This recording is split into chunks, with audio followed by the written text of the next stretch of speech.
কাটিগড়া থানার OC Joseph V কেইপমের নেতৃত্বে পুলিশের এক দল ও বিএসএফ শিলচর হেডকোয়ার্টার এবং 170 বিএসএফ হরিনগর বিওপির জওয়ানদের যৌথ অভিযানে কাটিগড়া তৃতীয় খণ্ড থেকে 2 কেজির অধিক 20,000 নেশাজাতীয় ট্যাবলেট ও পাচারে ব্যবহৃত একটি বাইক বাজেয়াপ্ত করা হয়।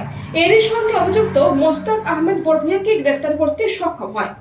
ঘটনার বিবরণে জানা গেছে, বিএসএফ এর গোপন সূত্রের খবরের ভিত্তিতে রবিবার দুপুরে কাটিগড়া তৃতীয় খণ্ড এলাকার নজরুল ইসলাম বরভুইয়ার ছেলে মুস্তাক আহমেদ বরভুইয়ার বাড়িতে দলবল নিয়ে অভিযান চালান ওসি জোসেফ। কিন্তু পুলিশের উপস্থিতি টের পেয়ে পালানোর চেষ্টা করে মুস্তাক সহ আরো 2 ব্যক্তি। বেশ কসরত করে মুস্তাক আহমেদ বরভুইয়াকে জব্দ করতে পারলেও অন্য 2 ব্যক্তি পালিয়ে যেতে সক্ষম হয়।